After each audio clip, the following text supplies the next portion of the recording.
Გვიანი ეთერშია პირველი ნაწილი გადაცემის ნაციონალური მოძრაობა ქართული ოცნება გიორგი კახიანი დავით დარჩიაშვილი ერთმანეთის პირისპირ საღამოშიდობისა ბატონებო მადლობა გადაცემაში მობრძანებისთვის პირველ რიგში ბატონ დავით თქვენ მინდა გითხოთ დღეს პროკურატურამ გახსნილად გამოაცხადა კობა დავითაშვილის ცემისა და მისი თავისუფლების უკანონო აღკვეთის საქმესთან დაკავშირებული ეს მთელი პროცესი ნათქვამია რომ მაშინდელი გენერალური პროკურორი ზურაბ ადეიშვილი და ფინანსთა სამინისტროს შემოსავლების სამსახურის უფროსის ყოფილი მოადგილე დავით ქარსელაძე დანაშაულებრივი გეგმის განხორციელების გზით მოკლედ და ორგანიზებით ხელმძღვანელობდნენ დავითაშვილის ცემისა და მისი უკანონოდ თავისუფლების აღკვეთის საქმეს. თქვენ მიიღეთ ეს ცნობად თუ ეს თქვენთვის ნაციონალური მოძრაობისთვის წინასაარჩევნო თემა ისევ და ისევ პოლიტიზირებული?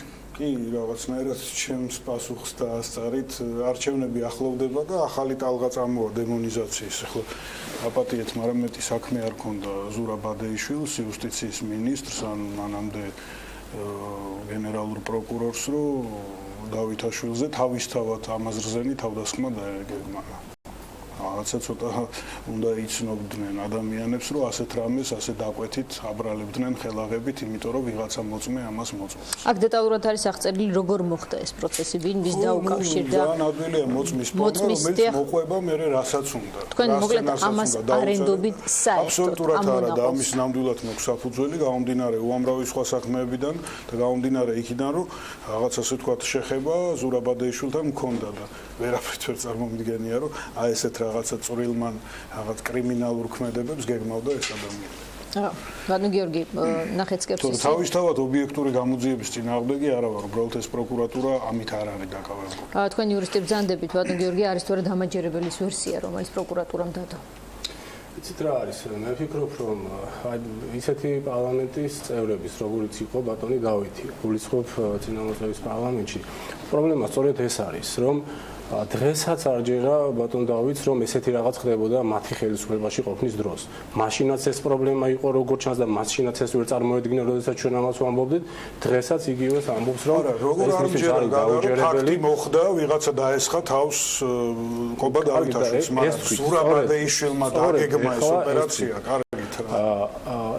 და სამწუხაროდ ესეთი არაერთი ფაქტი არსებობს, ხო, როდესაც პოლიტიკური ოპონენტების მიმართ ესეთი დევნა ხორციელდებოდა. დღეს გაიხსნა კობა დავითაშვილის საქმე, ოდნავ ადრე გაიხსნა ვალერი გელაშვილის საქმე, იმედი მაქვს ეს მაინც გჯერათ, რომ ვალერი გელაშვილი სწორედ რომ პრეზიდენტიშვილების რაზმის მიერ, მათი წარმომადგენლების მიერ იყო დაცემი და ამ შემთხვევაშიც არ იტყვით, რომ არც ეს გჯერა, იმიტომ რომ ლოგიკაც კი ამას ვკარნახავთ, რომ ეს ესე იქნებოდა, იმიტომ რომ ეს იყო დაკავშირებული იმ განცხადებებთან, რომელიც მან ადრე გააკეთა.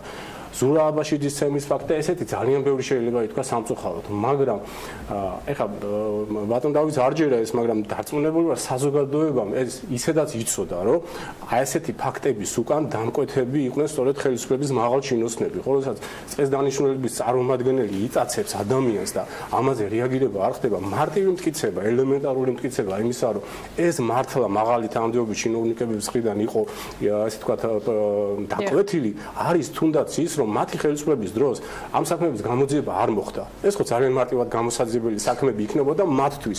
მაშინ, როდესაც როგორი მეთოდებით მუშაობდნენ, მაშინ სამართალდამცავი ორგანოები ყველა მიწა.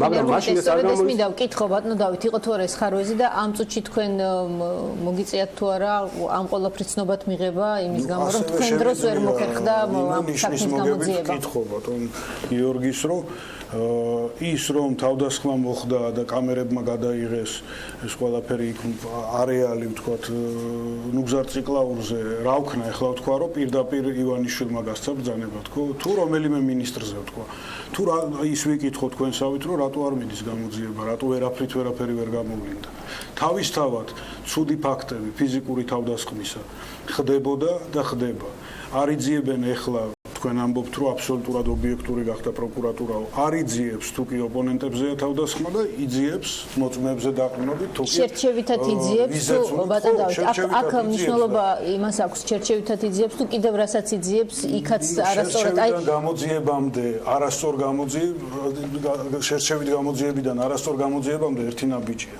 თუ კი ასე ემსახურები სამართალს ყველაფერზე წამსვლელი ხდები მე. მე უბრალოდ კითხვას დავსვამ ხო კონკრეტულ საქმეზე მკითხეთ ხო? და ამ საქმეს დაუბრუნდეთ. დღევანდელი თემაა და ამიტომ ადეიშვილი იუსტიციის სამინისტროდან თუ პროკურატურიდან მაშინ აღარ მახსოვს ეს 2009 წელია, მე მგონი უკვე იუსტიციის მინისტრი იყო.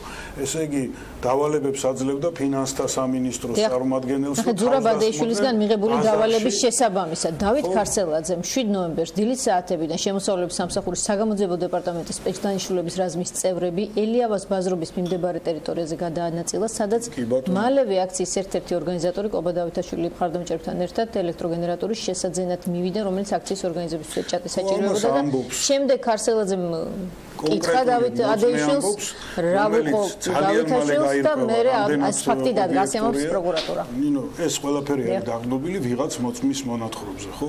წარმოვიდგინოთ, რამდენი შემთხვევა იყო ასეთი, აი მაგალითად, ვინმე რიჟა ამტკიცებდა, რომ მას კაცი მიუგზავნეს ლონდონში. მიდი და ამოწმე მე. აი ასეთი ტიპის საქმეები როგორც იურისტისთვის არის თუ არა დამაჯერებელი. მოდით იურიდიული ექსპერტიზა რომ გთხოვოთ ამ თემის მოწმის სიმყარე რამდენად არის ის არის ბოდიში ვიღაცა დაესხა თავს. არც იმას გამოურიცხავ, რომ ამის უკან პოლიტიკური სიმპათია ანტიპათიები ყოფილიყო. მაგრამ აი ესე ერთი მოწმეზე დაყრდნობით თქვა, რომ ადეიშვილმა დაავალა კობა დავითაშვილის ცემა, ნუ არ არის ეს სწორი სამართლებრივი იურიდიული პრაქტიკა და პროფესიონალიზმი. რა არის ისე არ წარმოვიდგინოთ, რომ მხოლოდ ეს მტკიცებულებები იქნება საქმეში. მე არა ვარ პროკურატურის თანამშრომელი, უნებრივი არ ვიცი საქმეში კონკრეტულად რა მტკიცებულებები არის, მაგრამ ზოგადად სტანდარტი პროკურატურის მიმართ საქმეთა გამოძიებას იმდენად გაზრდილია და სასამართლოს მხრიდან იმდენად ესე ვთქვათ განსხვავებული არის გამოძიებულ საქმეების მიმართ დამოკიდებულება, გულისხმობ იმას, რომ გამომტყუნებელი განაჩენი რომ დაადგეს, უნებრივი ერთი მტკიცებულება არ არის, ხოლო საკმარის დარწმუნებულება ძალიან ბევრი სხვა მტკიცებულება იქნება. უბრალოდ რა ბუნებრივია პროკურატურა იმ რაღაც ორწუთიან განცხადებაში ყველაფერზე ვერ ისაუბრებდა. ხო ეს იქნება ყველაფერი საქმის მასალებში. მაგრამ მტკიცებულებას რო თავი დავანებოთ, აი რა განსხვავება არის? ეხლა მე და ბატონ დავით შორის აი ჩვენს მსჯელობაში ამ საკითხთან დაკავშირებით, ხო? საზოგადოებას ყოველთვის უყალიბდება აზრი აი ძალიან ბევრ საკითხთან დაკავშირებით. ეხლა როდესაც მე ვამბობ, რომ ვიდრე თუნდაც გავხდებოდი პარლამენტის წევრი და საერთოდ პოლიტიკაში მოვიდოდი, მეც ერთ-ერთი რიგითი წარმომადგენელი ვიყავი ამ საზოგადოების და ეს განცდა ყოველთვის იყო საზოგადოებაში, რომ თუნდაც ის რომ როდესაც გირგვლიანის კვლევა მოხდა, და მოტივი არ იყო გამოძიებული, კი გამოიძიეს ერთი შეხვედრით, მაგრამ ორგანიზატორები როცა არ იყო დადგენილი, თუნდაც ბუტარუბაქიძის საქმეზე, როდესაც არსებობდა საზოგადოებაში ესეთი განცდა, რომ ის იარაღი ჩადებული იყო და ასე შემდგომ. ანალოგიურად ზუსტად ეხლაც ის რომ გელაშვილი იყო დაკვეთით ნაცემი, ამაზე შეიძლება ეჭვი გაუშვეს ვიღაცას. ასევე დარწმუნებული ყოფილა დავითაშვილის შემთხვევაში, ყოფა დავითაშვილის შემთხვევაში იგივე საკითხი იყო. ზურაბაშიძეზე და ასე შემდგომ. ეხლა ნუგზარ ციკლაურს რაც შეეხება, ნუგზარ ციკლაურის ბუნებრივია ეს არის ყოველად მიუღებელი ფაქტები, როდესაც პოლიტიკოსებს ესეთი თანხმდრა გაქვთ ორივე მხარე ამბობს, რომ მიუღებელია პოლიტიკური ანგარიშები. როგორ შეიძლება ეს იყოს მისაღები, მაგრამ სავარაუდოდ, ჩემ აზრს გეუბნებით, მე არა ვარ გამოძიებელი, არც საქმის დეტალები ვიცი და არაფერი, მაგრამ ესეთ საკითხები ძალიან მანაღლები. სავარაუდოდ ის თავდასხმა თუ განხორციელდა ბატონ ციკლაურზე, აი ეს არ ვიცი, ეს რაღაც კერძო პირების მიერ განხორციელებული რაღაცა იყო. თავდასხმა არა, ჩემ აი რაც ეჭვი რაც მიჩნდება და ეს ესეთი ეჭვი გაუშვება ნებისმიერ წარმომადგენელს. უფლება გაუჩნდეს ბატონ დავითს, რომ შეიძლება ასეთი ყოფილიყო დავით. ვცდილობ რომ ობიექტური ვიყო და ვცდილობ რომ ისე როგორც აზროვნებს საზოგადოება არ არის ეს ბატონ დავით საზოგადოება გვისმენს და ის განსჯის მე ვამბობ მაგას თქვენ საზოგადოების გასაგებად არ გაუშვება თავში აზრად ის რომ ციკლაურის ცემის ფაქტი იყო ხელისუფლების და ჩინოვნიკების მხრიდან დაკვეთილი ისა თუ ესეთი შემთხვევა მართლა იყო როგორც ჩანს არ ვიცი რაღაც სხვა რაღაც კერძო პირადული რაღაც შეიძლება იყოს არ გამოურიცხავ რომ რა თქმა უნდა ალბათ იყო ესეთი ფაქტი ვინაიდან ახლა ყველამ ნახა ეს ადამიანი თუმცა დამატებითი ვარაუდების თავიდან ასაცილებლად საუკეთესო მეთოდია დროული გამოძიება და შედეგების დადება რასაც აგვიანებს დაგვიან თავის ჩვენ შეგვიძლია ვისაუბროთ იმაზე რომ ციკლაურის საქმესთან მიმართებაში გამოძიება ვისურვებდი რომ იყოფილიყო უფრო ეფექტური და რაც შეიძლება მალე გამოიძიოს ეს საქმე მაგრამ მე დარწმუნებული ვარ არავის თავში არ მოვა ის აზრად რომ ამ ცემის ეს არ არის შესაძლებელი თემა თქვენ ამას ამბობთ კობა დავითაშვილის ცემის ფაქტი და ნუგზარ ციკლაურის ცემის ფაქტი არ არის პარალელ გასავალი თქვენი აზრით მეზობელმა განსაჯოს რა რატო შეიძლება რომ უგზარციკლაურს დასხმოდა ვიღაცა კერძო პირი და რამოდენიმენი იყვნენ ისინი და ელოდებოდნენ სპეციალურად და რატო არ შეიძლება რომ თუნდაც თქვენს მიერ რამდენჯერმე ნახსენები ვალერი გელაშვილის ასევე აღმაშფოთებელი ისტორია არ იყოს მიბმული ვიზეც თქვენ აბავთ და იყოს ვიღაცის ენთუზიაზმი, იმიტომ რომ რაღაც ასე ვთქვათ გამოსვლები ქონდა მას და ინტერვიუ ქონდა, რაზეც თვითონ ილაპარაკა. არა, ეს ამის წარმოქმნა არ შეიძლება. წინა დებატი, რომელიც ჩვენ ქონდა ერთმანეთთან, თქვენ იმასაც ამტკიცებდით, რომ სულხან მოლაშვილი ნაწამები არის. ამას მაგას კიდევ ერთხელ გეუბნებით, წაიკითხეთ თქვენი შეხედულებები გრიგალაშვილის წერილები, წაიკითხეთ მართლა ნახეთ დასკვნები ოფიციალური, რატო არ გინდა არც ერთი ოფიციალური დოკუმენტის ესე იგი დოკუმენტის განხილვა და მისთვის რაღაც ყურადღების მიქცევა რომელიც არის სტრასბურგის განაჩენი ვისაც გვაქვს წაკითხული მათთვის რა პასუხი სტრასბურგის განაჩენის ისტორიაც საინტერესოდ არის მოყოლილი გრიგალაშვილის მიერ უბრალოდ რაზე ვსაუბრობ დღეს ყველა მაგაზე გადავიდეთ განვიხილოთ ის წერს რა იყო და როგორ იყო როგორ ასე ვთქვათ ყოველგვარი შემოწმების გარეშე ქალბატონმა თეაწულუკიანმა სტრასბურგის კითხვებს პირდაპირ უპასუხა ისე რომ არ შეუმოწმებია ძიების მასალები და თქვა რომ დიახ ნაწამები არის სტრასბურგში ასე მარტივია საქმის მოგება ბატონო როდესაც გენერალური პროკურორი გეუბნება არა როდესაც ერთ-ერთი უამრავი საჩივრები იყო ბუნებრივია ადამიანი ჩიო და მას ყავდა ადვოკატები და უცებ გენერალური პროკურორი რო ეტყვის რომ კი ვაღიარებთ ასე მოხდა ისე რომ არ გადაუმოწმებია საქმე არანაირი ახალი ძიება არ ჩაუტარებია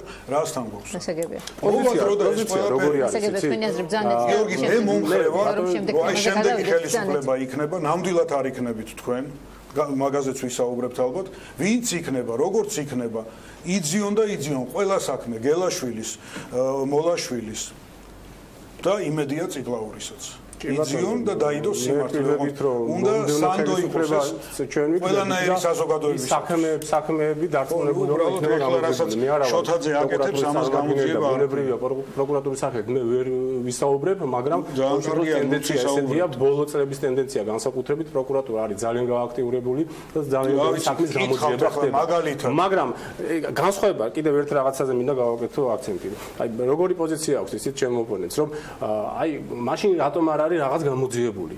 კი, მესმის, რომ აი მაგათ სულხან მოლაშვილის საქმე რთული გამოსაძიებელი იქნება, იმიტომ რომ საუბარი არის 10-12 წლის მომხდარ წამების ფაქტზე, ხო?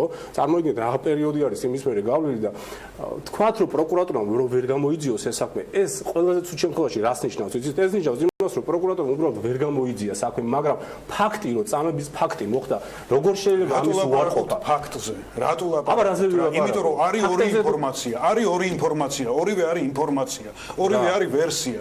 პროკურორების დაწესებულებაში წამების ფაქტი რო ხდება.